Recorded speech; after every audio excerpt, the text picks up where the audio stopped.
Hello, welcome to MoreBikes.co.uk. Today we're in the workshop and we will be showing you how to service your brake calipers front and rear on your motorcycle. This is the part of a series of how-to videos that we've shot using this, our 1989 ZXR 750 H1 Kawasaki. It needs some work doing to it. It seemed like a good idea to put this on video so you can see it should you be new to motorcycling, new to maintaining motorcycling, or you just want a bit of a steer on how to do things around your bike. Everything that we've got for these has come from XL Moto. They got involved with this video, and if you want to get the same stuff that we use, the same tools, the same bits and bobs, then you too can get that from XL Moto. You can see a description on screen now of their URL. Click on that and you'll be taken through to XL Moto. Straightforward enough. Don't click on it now because you want to watch the video first, but you know the URL is also in the description below, so you know how these videos work. So, servicing your calipers, let's start off with the tools that you will need for this job. Number one, cloths. Always have plenty of cloths. We're big fans of cloths. Cloths are good. Remember that, cloths are good. You need some Scotch-Brite pads, cut up into small handy to use pieces. We'll get to why throughout the process. You need some stiff little brushes. We have a couple here. Phillips head screwdriver. We have lock wire pliers. There in case you get stuck. We might come to that later on. We don't know yet until we start working on the bike. What you're seeing is real-time stuff. We will find out the state of these calipers at the same time as you do. You need a torque wrench, a smaller size torque wrench. You'll need copper grease. You'll need brake cleaner. A9 brake cleaner is what we use. Obviously brake pads, front and rear, and we're using EBC sintered pads for the front and the rear of the bike. Tools wise, actual physical tools wise, aside from the Phillips head screwdriver and the lock wire pliers and the torque wrench, you will need some Allen heads. On this bike it's 6mm and 8mm. But check the settings of your motorcycle, what it needs for its calipers. They can differ slightly, but ours are 6mm and 8mm. You'll see those in action in a bit. And because this bike has a torque bar coming off the caliper, we need to loosen that, and it's 14mm spanner on one side and 14mm socket on the other. With our ProWorks tools, that's what we're using on the bike here. Also, one thing to throw in, real essential thing really, you're never too big enough, old enough or clever enough to not need a Haynes manual. We swear by these, we always do. You might think they are just a how-to step-by-step guide on how to work on your motorcycle. They are that, but they're also, more importantly, a source of all the actual technical specification for what you need for what you work on your bike. So they have all the torque settings, they have the right sizes for bolts, everything else that you're going to need to work on your bike. So we really recommend one of those. Yes, we do have ours, we have it here, and we will be referring to it throughout as and when we're doing jobs. Even though we've changed calipers many times, we've serviced brakes, we've done all of the whole shebang really, we still have a Haynes manual in there. So that's basically what you need for this job. Our lovely mechanic Rob will be doing the work, and I will be taking you through it step by step.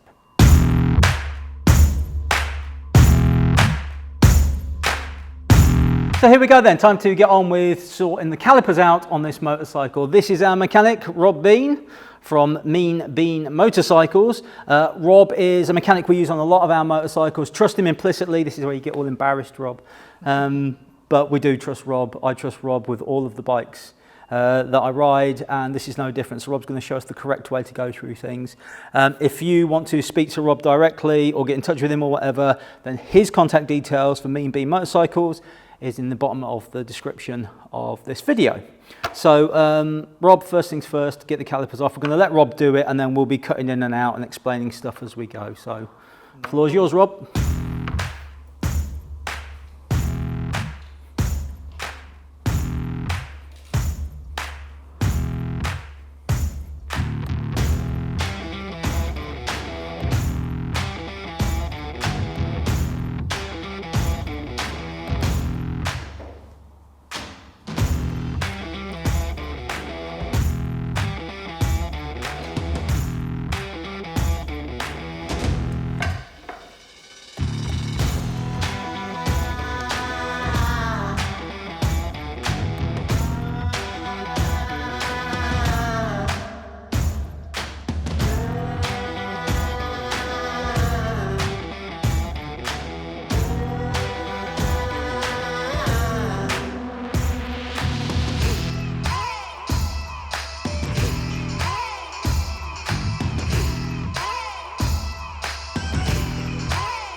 So as you've seen, Rob's taken the caliper off the bike, he's taken the dust cover off.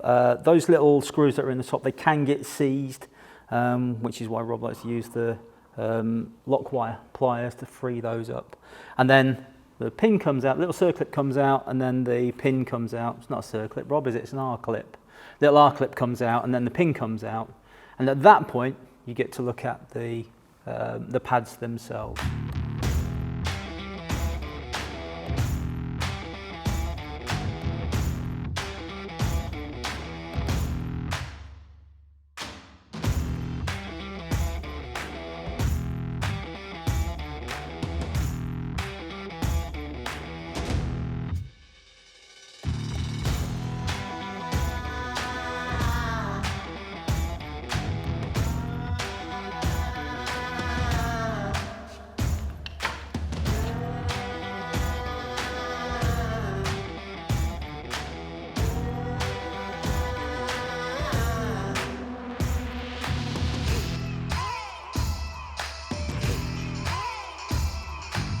So now we've got the pads taken out. Rob has put a spanner in there, which is about the same thickness as the calipers, and then you pump the lever to bring the pistons out onto the caliper, and all that does is it lets you basically have a look around the edge of the pistons. And if you come in here and have a look, so it's around the edge of the pistons here, and what you get to look at is corrosion and things like that. If it is corroded in there, you use the Scotch-Brite pads to basically take that corrosion off. If it's really badly done, you take the pistons out. You might have to get them reconditioned or get new ones or whatever. But at the moment, fingers crossed, it's not too bad on this bike. So I don't think we need to change the pistons or do anything at this point. I think we just give it a clean up and lubricate the pistons, put it back together. There you go. Should be good to go. That's what you need to look at in your caliper.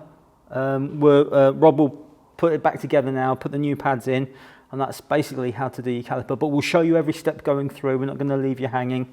So now it's starting to rebuild back.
So that's the caliper all clean now, ready to start reassembling and putting the new pads in.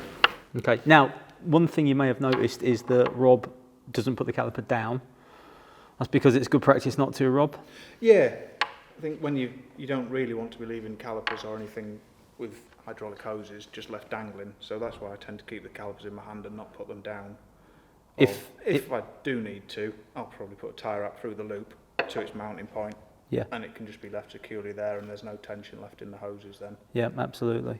And it keeps them off the anything that's mucky or anything. You've just gone through all the process of cleaning it, getting the pistons back in. You then just don't want to lay it on a potentially a dirty workbench floor or on the floor of the garage or something like that, do you? Like you say. So good. So the next phase is cleaning the pin.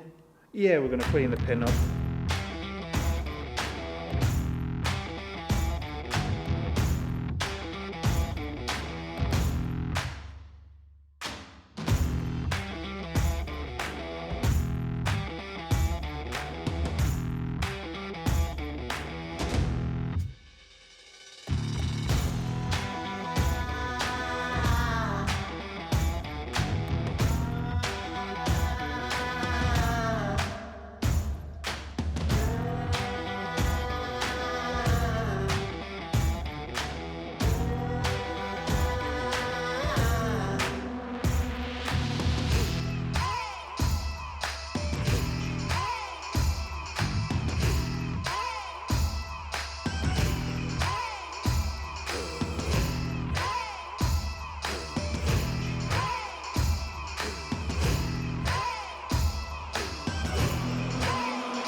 So caliper back on the bike. Now got to use the torque wrench to torque up the calipers on the bike. That's these parts here.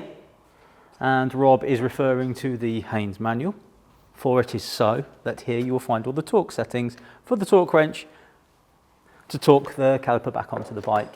I know we said this at the start of the video, and we'll say this a lot through all of our videos, but do make sure you reference something like a Haynes manual or the official figures for your motorcycle to make sure that you've got the right torque settings.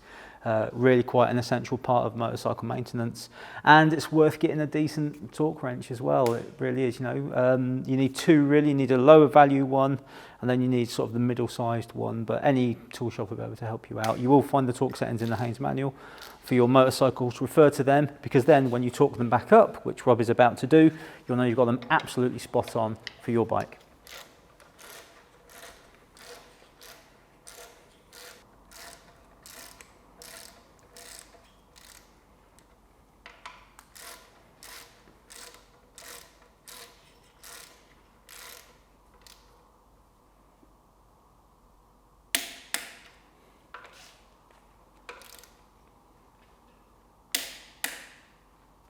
And we're done.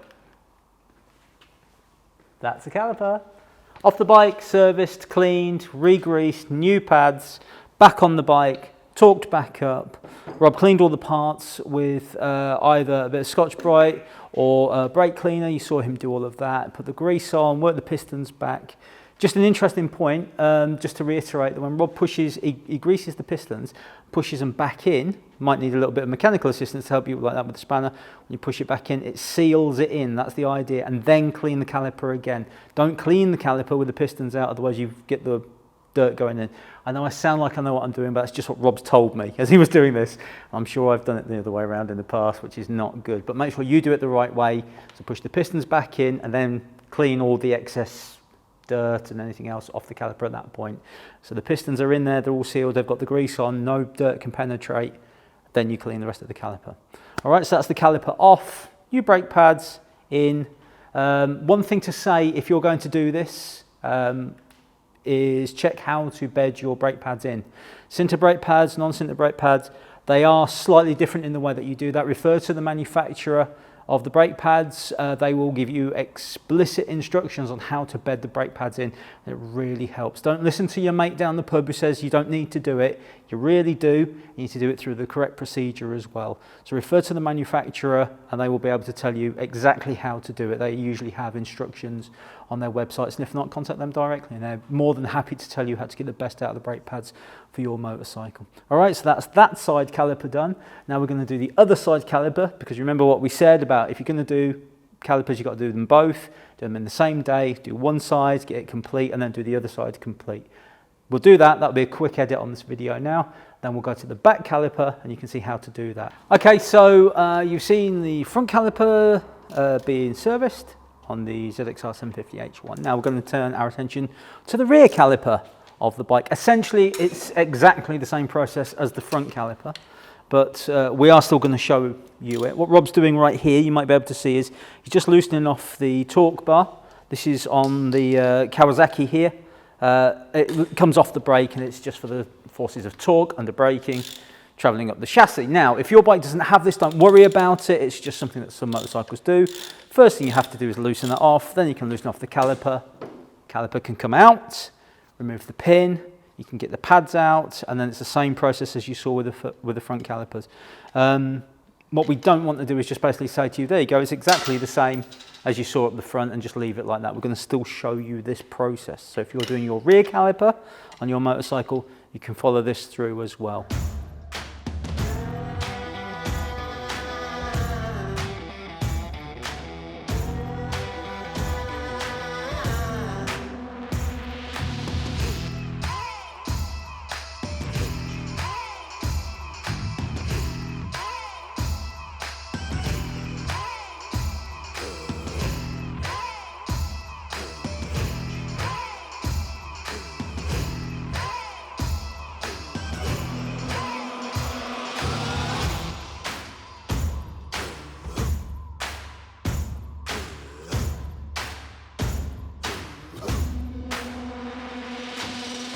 So I know we said we weren't going to cut in on this, but we've got a prime opportunity to show you something here that we weren't expecting. And that is that the pins have sort of seized on in the rear caliper a little bit, just a bit stiff in there.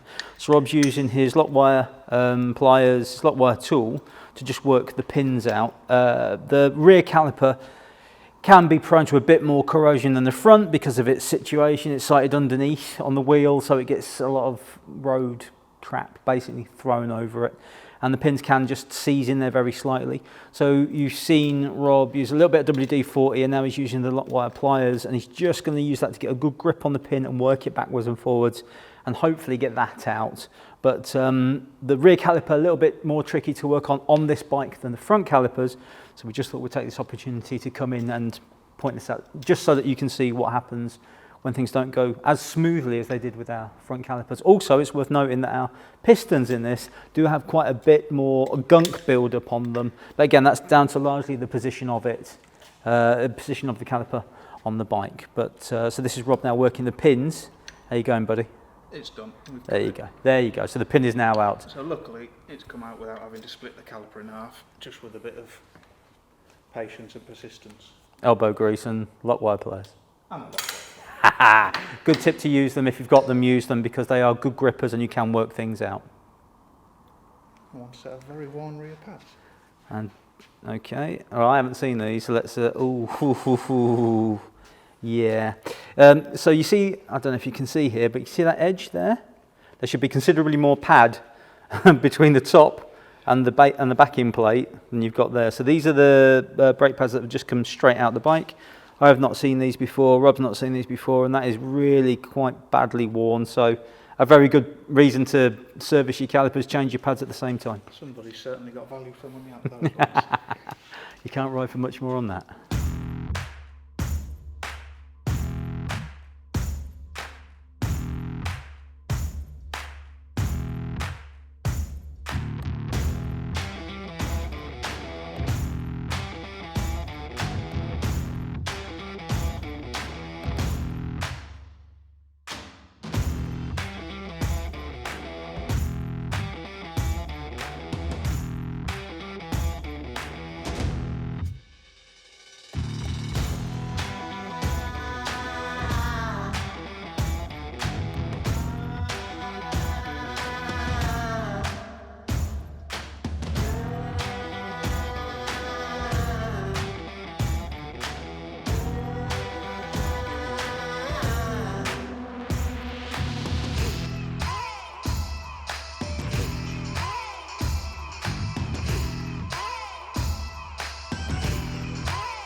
there we go then, that's the end of the servicing of the calipers on the bike. Good workshop practice to know now. Rob's obviously going to give himself a bit of a wipe down with the wipes, clean his hands up, and then he's going to take a clean cloth and some brake cleaner.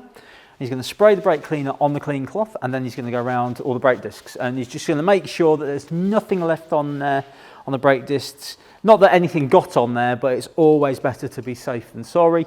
So just go around, clean everywhere up, spray it directly onto the cloth, and then away he goes. He's going to go around, do the back, and then the two front discs. When that's all done, he'll come around here now, and then he'll clean up the tools, sort everything out, and don't forget with your torque wrench, wind the tension off it. Don't ever leave a torque wrench wound up and then put it away. Always good practice to wind down a torque wrench when you do that. Tools away, job done. Now, if you followed all of this and you've done it on your bike, then congratulations, because you've just serviced your calipers. If it's for the first time, double congratulations. Hope it all went well for you. If you have any further questions, you can contact us at MoreBikes, or you can contact Rob directly. His contact details are at the bottom of this episode, and do feel free to use that if you have anything you want to ask us or any suggestions for videos for the future. There are plenty more videos in this series, and you can find all of those details in the description at the bottom of this video, so please do have a look at that. As Rob wraps up here in the studio, it's just time to say thank you for watching. Hope this has been of use, and stay tuned for plenty more on MoreBikes.co.uk.